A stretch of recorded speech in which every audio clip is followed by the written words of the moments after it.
This is Alan Seaborn from Winning at Home. Welcome to In Progress, a podcast about faith, life, and how we grow. And normally, you know that what this looks like is each episode I take a look at one verse or a passage of scripture and spend some time talking about some things from that maybe we already do know or maybe we aren't very familiar with, and kind of break it down from one particular passage. But in this episode, I want to talk a little bit more about, I don't know the right way to say it, but maybe more of a big picture kind of a thing.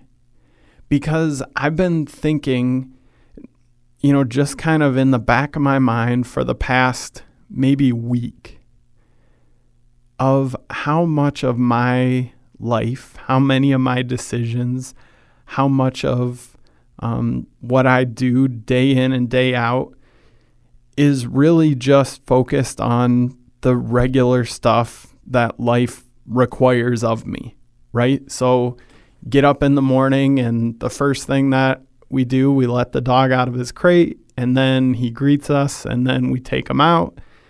Then I come back in, I start to get ready, take a shower, shave, drive to work. And if you think about the routine that you go through every day, and you think about where, so much of our time is already kind of spoken for, and I'm sharing as a non-parent. So parents, you're going, oh man, I would give anything for my routine in the morning to be that straightforward, right? And I think about how quickly our time and our priorities are just filled up, how quickly our energy is gone. And I was thinking about just how easy it is to go through the day and to not be actively doing anything where we're saying, no, God, I don't want to do things your way. Right? So this isn't like a defiant or in the traditional way that we would think of it, disobedient sort of a thing. But how easy it is for us to realistically just go through life, go through our day, go through our routine, and not that we're doing it kind of sleepwalking through it, but we're doing what normally has to happen, the things that we have to do in order for life to, go smoothly. And so once we get in the car, we start driving, we go to work and we do X, Y, Z. Once we get to work, we take our lunch break. For me, we drive home and let the dog out over lunch break and then, back to work, And I've been realizing over the past few I don't even know, maybe a few weeks, maybe 1 week. I don't know exactly. But I've been realizing how easy it is for me to not be intentionally oriented toward God and toward pursuing, bringing, like Jesus prayed, his kingdom to life here on earth. And I've talked about that recently, some of the really practical things we can do to plug into our community to make the world we see look a little bit more like God's kingdom rather than seeing all the shortcomings and all the ways that things obviously don't line up with his kingdom. But in this episode, I want to talk less about the acts of service that we can do, less about the ways that we can take direct, again, action, and more some things that we can do for us to, like I said, almost kind of reorient our lives, our direction, our minds toward God. And as I started thinking through this, I realized that I kind of have been talking about this stuff periodically through different episodes. And so I was reminded of, I talked about one thing that I had recently come across at the time in episode 25. The episode is called Alpha and Omega. Talked about just how God is the beginning and the end. God is everything, and how easy it is to lose sight of that.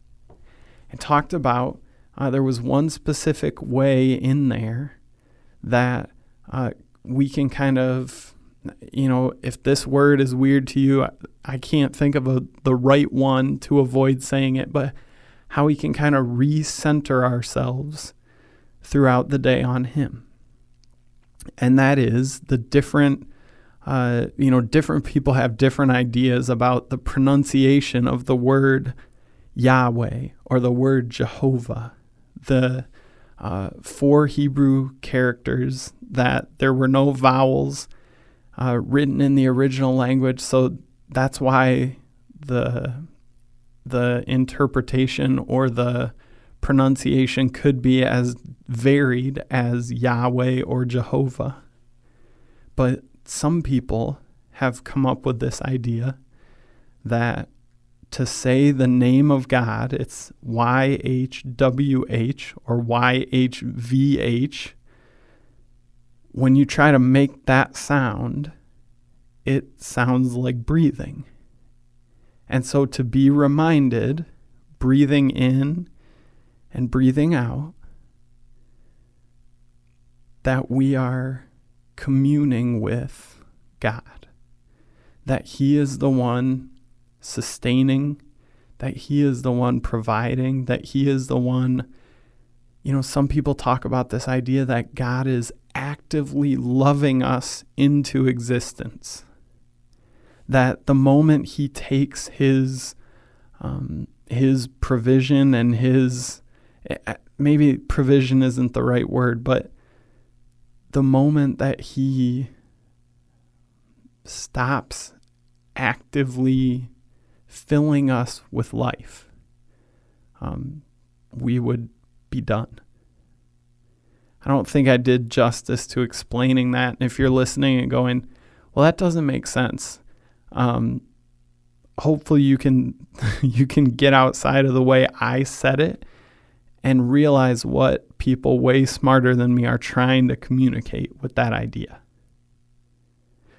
But the key point from there is that one of the ways that we can be reminded and reconnected in with who God is in our lives is through the simple act of breathing.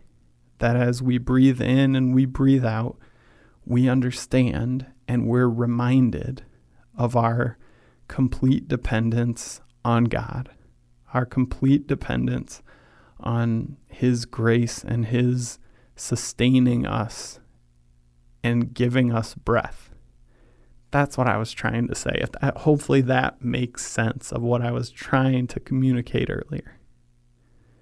And so I think that's one way that we can reorient ourselves, that we can remind ourselves, hey, the purpose of being here on earth.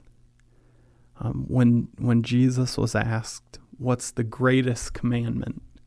Because this is what people do, right? We want to know, okay, if I'm only going to follow one thing, or maybe it's not even from that perspective, but it's like, hey, rank the things I'm supposed to do just so I know which is the most important. And Jesus says, love the Lord your God with all your heart, with all your soul, with all your mind, and with all your strength. And He didn't leave it there. He didn't give them just the one command. He said, and the second is like it, to love your neighbor as yourself. And if we are honest with ourselves at all, we realize how far short we come of loving God with all of our hearts, all of our minds, all of our strength. And this way of just remembering as we breathe in and we breathe out, remembering, oh, yeah, God is the one providing this breath. God is the one keeping me alive. My role here is to love him with everything. You see how that's a reorientation of what can easily happen as we're just going through life, and this thing requires my attention, then that thing, then the other thing, and before you know it, we've been just dealing with, whether they're things that are urgent or just things that are necessary to be taken care of next. We can just go through whether we actually have a checklist or it's just kind of a metaphorical, here's the next thing up and I have to keep going. We can so easily just be distracted by all that stuff and just miss out on connecting in and orienting our lives toward God. Another way, so I'm going to talk about, I have 4 things written down that I just want to kind of highlight as ways that we can reorient ourselves toward God. And I want to just hit these. This is not in any way an exhaustive list. These are some things that I've found to be helpful in my life.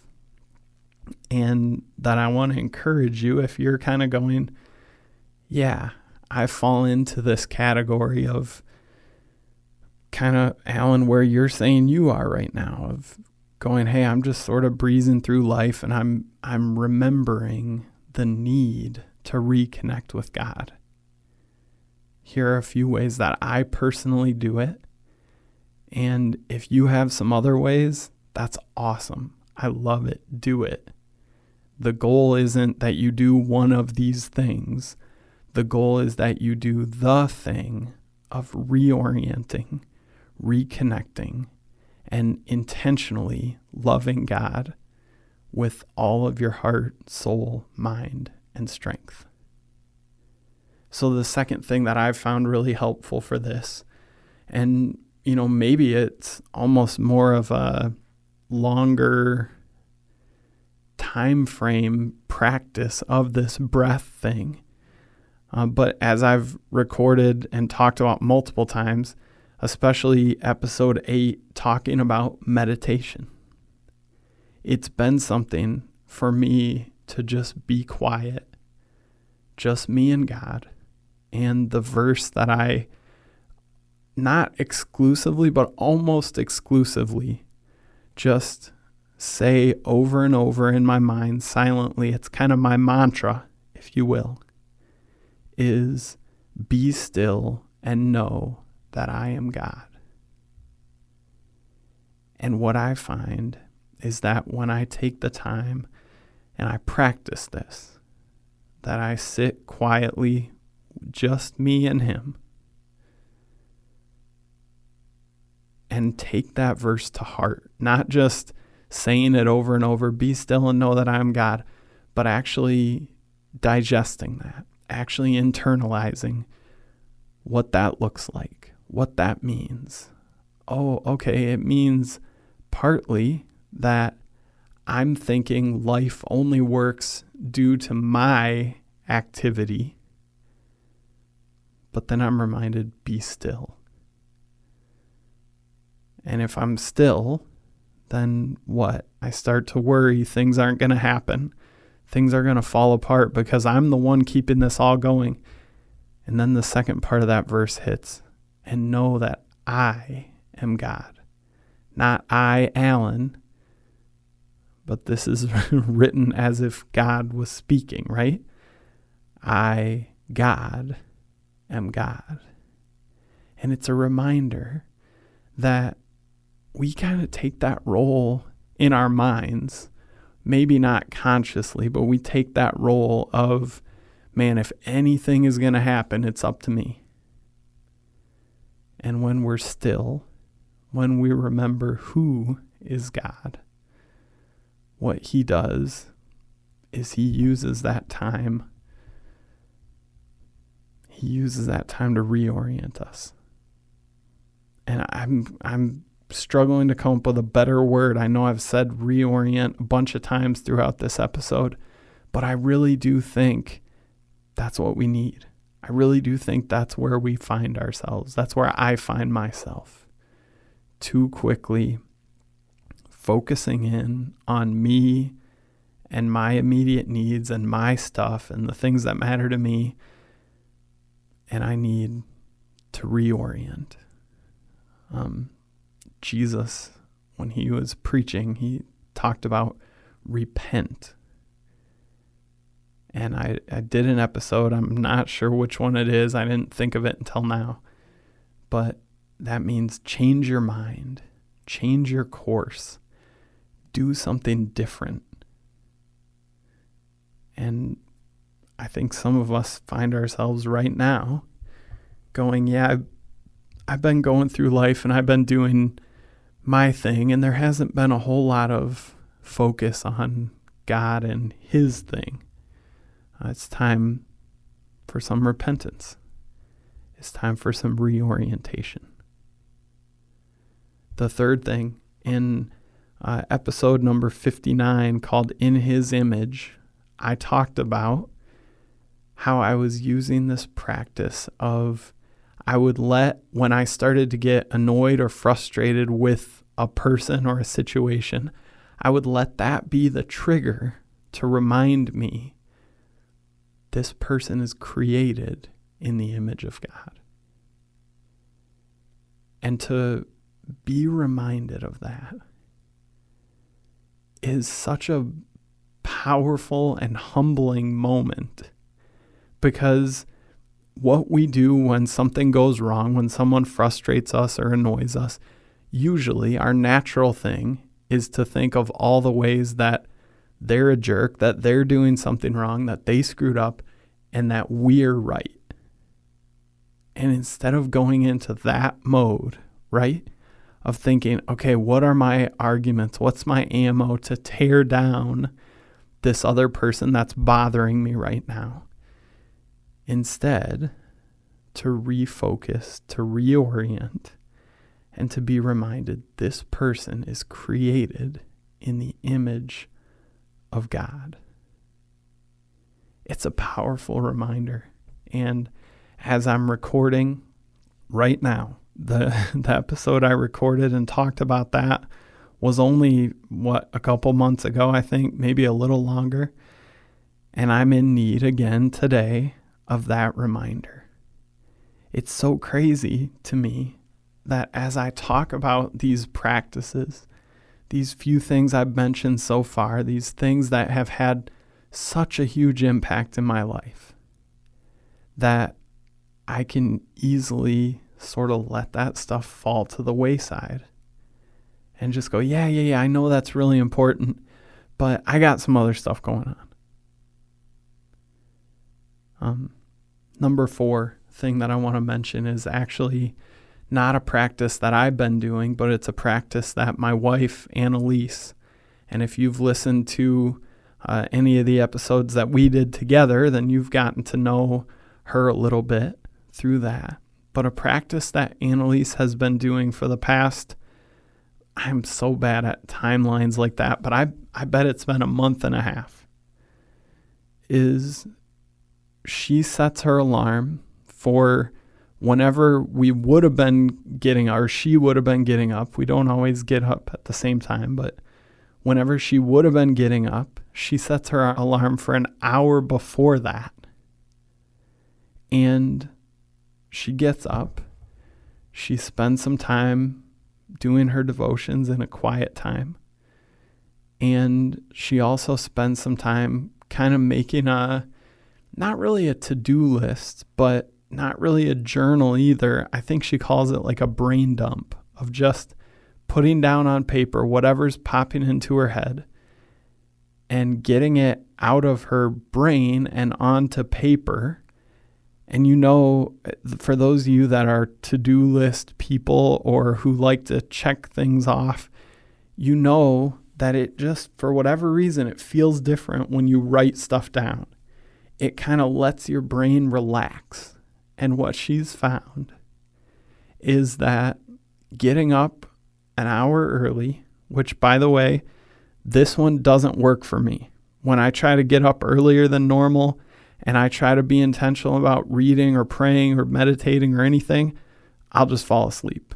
When I know I don't have to be awake right now, it doesn't work for me. But maybe you're more of a morning person and you're going, yeah, that would help me. What she's doing is starting the day off with intention and starting the day off with reorientation. And what I want to encourage you to do, like I said, none of these practices, the specifics of it, is what you need to get hung up on. None of actually these practices, period, is what I don't think you need to get hung up on doing it that way. But instead, I want to remind you to be intentional about taking some time, about on purpose, some way, reorienting yourself toward God. Being reminded of what Jesus says, that the thing is to love God with all of our heart, soul, mind, and strength. And it's just so easy to float through life, fill up our time with other stuff, things that do matter. I'm not denigrating other stuff. Now, of course, if you're like me, you also spend a bunch of time wasting time doing stuff that doesn't matter. But the key here is not to say all this other stuff I'm doing isn't important, doesn't matter. The key here is to say, I need a perspective shift. And I need to have these little moments, maybe like my wife at the beginning of the day, maybe like me at multiple times throughout the day, that we just need to kind of reorient, remind ourselves to be focused and pointed toward God. Because even if that's what we want in the big picture for our lives, it's just so easy to get off track, to let things kind of pile up that take our attention away. And again, not even necessarily bad things, wrong things, meaningless things, but just things that take our attention away from Him.